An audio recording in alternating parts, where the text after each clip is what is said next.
बिस्मिल्लाहिर्रहमानिर्रहीम। अस्सलाम वालेकुम। मुझे अच्छी तरह याद था कि परसों वाले को नाला की बेटी जबीन की शादी हुई थी। वो भी बहुत ही प्यारी सी 16 साल की लड़की थी, जिस शादी के बाद आज तक मैंने दोबारा नहीं देखा था।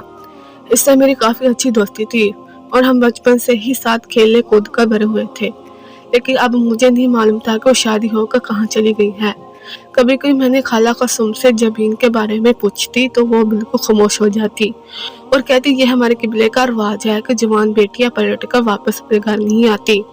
खाला कसम अक्सर ही जमीन की याद में उदास हो जाती है और मैं उन्हें सीने से लगाकर समझाती कि आप परेशान ना हो, वो अपने घर में खुश हो गई। दिन बहुत तेजी से गुजर रहे थे और आज मुझे पर भी यही वक्त आ गया था और अब मुझे समझ आ रहा था अपने घर छोड़ना इतना भी आसान नहीं रहा था। अब्बा और सरदार के दरमियान पैसे को लेकर कुछ बातचीत हो रही थी। अब्बा सरदार को हमारे हालात से अवगाह कर रहे थे और सरदार अब्बा की बात पर इन्हें मुतमिन कर रहे थे कि अब्बा को इस शादी में कोई परेशानी नहीं होगी। सरदार अब्बा को यकीन दहानी करवा रहे थे कि सरदार इनकी मदद करेंगे। सरदार का इस कदर अच्छा रवैया देखकर मैं हैरान थी कि मैंने सुन रखा था कि सरदार बहुत ही सख्त आदमी है, लेकिन वो तो बहुत ही मोहब्बत से अब्बा से पेश आ रहे थे। अब्बा ने खुशी खुशी रिश्ते का पक्का कर दिया था और अगले ही हफ्ते मेरी शादी थी। अब्बा को मैंने जिंदगी में कभी इतना खुश नहीं देखा था जितना मेरा रिश्ता होने पर अब्बा खुश थे। और आखिर क्यों ना होते, मैं इनके इकलौती लाडली बेटी थी जो एक शहजादे के साथ रुखसत होने जा रही थी। लाके सभी आदमी आकर अब्बा को मेरी शादी की मुबारकबाद दे रहे थे, लेकिन हैरत तो मुझे इस बात पर थी कि अम्मा के चेहरे पर खुशी की एक रुकमा भी नहीं थी। अम्मा की शक्ल देखकर ऐसा लगता जैसे किसी ने इनकी जान निकाल ली हो। शादी वाले दिन जब मैं तैयार हुई तो अम्मा मेरे पास आकर बैठी। इनके चेहरे का रंग जर्द पड़ रहा था।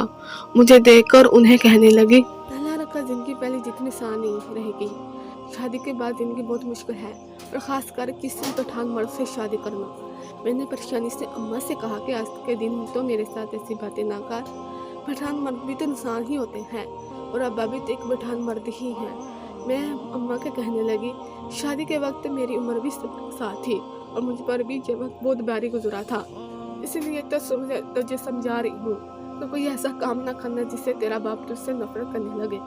कभी पलट कर हमारे घर वापस न आना और अब्बा के फैसले को दिल से कबूल कर लेना, तभी तेरी जिंदगी आसान हो। मेरी अपने बाप के फैसलों को कबूल नहीं कर पा रही थी, इसीलिए मैंने बहुत ही मुश्किल उठाई थी। अम्मा की आंखों में एक अजीब सी तकलीफ और दर्द नजर आ रहा था और पहली बार मुझे इस वक्त का एहसास हुआ था कि मेरी माँ मेरे बाप के साथ मजबूरी के रिश्ते में बंधी हुई है। अम्मा और अब्बा के दरमियान उम्र का तकाजा शायद आज भी इसी दूरी का सबब था। अब्बा उम्र रसीद हो रहे थे जबकि अम्मा अभी तक ऐसी जवान थी जैसे मेरी बहन हो। मैंने दिल में सोच रखा अम्मा और अब्बा का मामला अलग था, लेकिन मेरी शादी तो एक बहुत ही खूबसूरत अमीर शख्स से हो रही है। मैं भला वापस आने के बारे में क्यों सोचूंगी, मैं तो इससे पहले ही नजर में मोहब्बत करने लगी थी और इसने भी तो अपनी पसंद से मेरे लिए रिश्ता भेजा था। अम्मा और भी बहुत कुछ कह रही थी और मैं इनकी बातों पर ध्यान देने की बजाय अपने हाथों पर रची हुई मेहंदी देख रही थी। मेरे गोरे गोरे हाथों मेहंदी के सुर्ख लकीरों से मजीद खूबसूरत हो गए थे। जबान खाने में तो कम औरतें थी, लेकिन मर्दाना खान में इलाके के तकरीबन सभी लोग मौजूद थे। निकाह के बाद मुबारक सलामत की आवाज में सुनाई दे रही थी। निकाह के 3 बोल ने मेरी जिंदगी बदल दी थी और मैं इस कदर खुश थी कि मेरे चेहरे पर अलग ही रौनक आ गई थी। इलाके की औरतें अभी भी मुझे खुशकिस्मत करार दे रही थी और मैं गुरूर से सबकी बातें सुन रही थी। औरतें कह रही थी कि सरदार के दोस्त की बीवी बनना कोई मामूली बात नहीं है, यकीनन अल्लाह रखा ऐश करने वाली है। आज तक पूरे इलाके में किसी की बारात इतने शाहाना तरीके से नहीं आई थी जिसे मेरे लिए आई थी। थोड़ी देर में अब्बा ने आकर रुखसती का पैगाम दिया और मेरा दूल्हा के अगार से आई कुछ औरतों ने मुझे पूरी तरह चादर डालकर एक बड़ी सी गाड़ी में बैठा दिया। काफी देर तक जारी रहने वाला सफर खत्म हुआ तो गाड़ी एक बहुत ही बेरी हवेली में रुकी थी। मैंने चादर में से झांक कर हवेली का एक जायजा लिया तो मैंने अपनी किस्मत खुद ही ऐश ऐश कर उठ। खूबसूरत और जवान मर्द के साथ साथ मुझे इस कदर अमीर मर्द भी मिलेगा, यह मैंने ख्वाब में भी नहीं सोचा था। खुश थी कि मेरे अब्बा ने मेरी बेहतरीन मुस्तकबिल के लिए मुकम्मल शान का इंतखाब किया है। मुझे मेरे कमरे में लाकर बैठा दिया गया था। एक बहुत ही बड़ा सा कमरा था जो पूरी तरह फूलों से सजा हुआ था। मुझे इस घड़ी का इंतजार था जब मेरे ख्वाबों का शहजादा आकर मुझे से अपनी मोहब्बत का इजहार करता। और फिर वो वक्त आया जब मेरा दूल्हा मेरे सामने आ बैठा और जैसे ही इसने मेरा घूंघट उठाया मैं हैरान रह गई। मेरा दूल्हा तो वो लड़का था ही नहीं जिसे मैंने इस दिन देखा था। ये तो एक 60 साल का पठान मर्द था जिसको मैंने पहली दफा देख रखी थी। मैं हैरान थी कि ये कौन है जो मेरे कमरे में चला आया। फिर जब इसने बताया कि मेरी शादी इससे हुई है तो मेरे कदमों तले जमीन निकल गई। इसने किसी को कर मुझे अपने बाजू में जकड़ा और अपनी मोहब्बत का इजहार करने लगा। मैं इसके बाजुओं में तड़प कर रह गई, लेकिन इसकी गिरफ्त में ध्यानपन नहीं आया था। वो मुझे बता रहा था कि इसने मुझे लकड़ियां जमा करते हुए देखा था।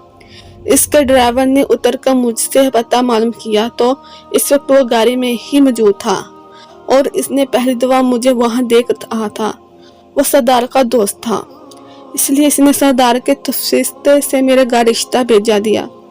मेरे अब्बा ने पूरे 10 लाख के बदले में मेरी शादी इसके साथ करवाई है और अब मुझे जिंदगी भर इसकी गुलामी करनी है। वो कह रहा था कि इसके पास दौलत की कोई कमी नहीं है, लेकिन जवान लड़कियों की ख्वाहिश तो उम्र के हर हिस्से में ही मर्द की उलैन तरजीह होती है। वो बता रहा था कि इसकी 2 बीवियां और भी हैं और वो भी मेरी तरह ही कम उम्री जवान हसीन है जिसे इसने लाखों के बदले खरीदा है। मुझे इसकी बात पर यह बिल्कुल यकीन नहीं आया था। मेरे अब्बा ने मुझसे इस कदर मोहब्बत करता था, वो मुझे भला पैसों के ओझ कैसे इतने बड़े आदमी के साथ फरकोत कर सकता था।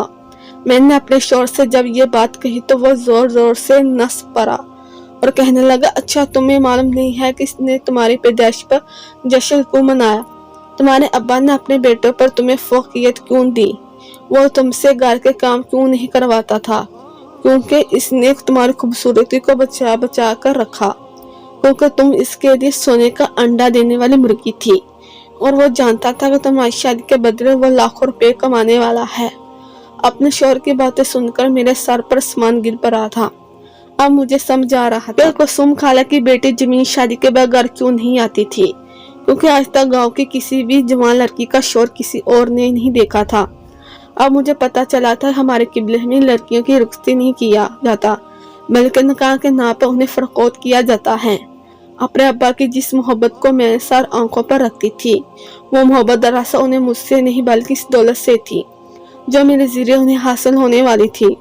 अब जाकर मैं समझ पाई थी क्यों मेरा रिश्ता होने पर अब्बा इस कदर खुश थे और उन्होंने सरदार के आगे हमारे हालात का रोना इसलिए रोया था क्योंकि इसके बदले उन्होंने एक खतर रकम हासिल की थी। मेरा रमाना वो किसी ने पानी फेर दिया था। 17 साल की उम्र में एक 7 साल के बूढ़े की बीवी बन गई थी, लेकिन अभी भी बूढ़ा जवान था और कम उम्र लड़कियों से शादी करने का मकसद ही अपनी नस्ल को तेजी से आगे बढ़ाना था।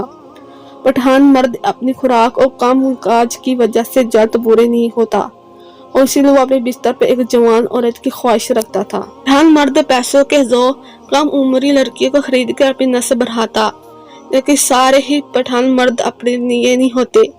ये हमारा एक खास किस्म का किबला था, जहां आज के इस जदीद दौर में भी ये रस्म राज तो के लड़कियों को पैसों के बदले फरोख्त किया जाता था। मैंने बहुत बड़ा धोखा खाया था, लेकिन अन्नमा की बात मेरे दिमाग में बैठ गई थी। मुझे पढ़ कर वापस घर नहीं आना था, क्योंकि अब मैं ये जानती हूँ कि मेरा अब्बा मुझे दोबारा कबूल नहीं करेगा, क्योंकि वो मेरे बदले बहुत ज्यादा पैसे हासिल कर चुका है। मुझ पर शादी के बाद बहुत की पाबंदियां ऐड हो चुकी थी। मैं महल से बाहर कदम नहीं रख सकती थी। मुझे अपनी माँ की बहुत याद आने लगी थी। कभी कभार मैं इसे ड्राइवर को अपने शौहर के साथ देखती तो मेरे दिल में एक अजीब सी कैफियत पैदा हो जाती। मैं जवान थी और ऐसे ही किसी मर्द को अपने हम सफर देखना चाहती थी, लेकिन किस्मत ने मुझे एक बुरे मर्द का साथ दिया था। मैं अपनी अम्मा की जैसी जिंदगी गुजारने पर मजबूर थी और अब मुझे अपनी माँ का रवैया याद आता था। मैं जान गई थी क्यों मेरी पैदाइश पर खुशी नहीं थी। शादी के 1 साल बाद ही खुदा ने मुझे एक खूबसूरत बेटी से नवाज दिया था और उसे देखकर मुझे खुशी का कोई एहसास नहीं हुआ था। अलबत्ता मेरे शौहर ने सारे इलाके में मिठाई बांटी थी और कई दिन जश्न मनाया था। वो अभी से ही अपनी बेटी को खुद से कहीं ज्यादा अमीर मर्द के साथ रुखसत करने का सोच रहा था और मुझे इसकी सोच से घिन आ रही थी। मैं चाहकर भी अपनी बेटी को प्यार नहीं कर सकती थी, क्योंकि मैं जानती थी इसके नसीब भी मेरे ही जैसा स्याह है। मेरा दिल ही खुशी नहीं था। मैं धन दौलत का क्या करती, मेरा शौहर सिर्फ अमीरा ही शौहर नहीं था, बल्कि सहेली में इसकी 2 पहली बीवियां थी जिनके बच्चे भी थे। मेरा शौहर अपनी मर्जी से मेरे कमरे में आता था। मुझे शादीशुदा जिंदगी का कोई सुख हासिल नहीं हो सकता था और मुझे अपने आने वाली सारी जिंदगी ऐसे ही गुजारनी थी। बेटियां तो खुदा की तरफ से मिला हुआ अनमोल तोहफा होती हैं, लेकिन कुछ लोग इन्हें पैसे हासिल करने का जरिया समझ लेते हैं। मेरे तमाम मर्दों से ख्वाहिश है अपनी बेटी को सर आंखों पर बैठाया और इनके अरमानों का ख्याल रखते हुए इनकी शादी इनकी मर्जी से करें। प्यारे दोस्तों, ये कहानी आपको अच्छी लगी है तो चैनल को सब्सक्राइब कीजिए, वीडियो को लाइक कीजिए। Thank you.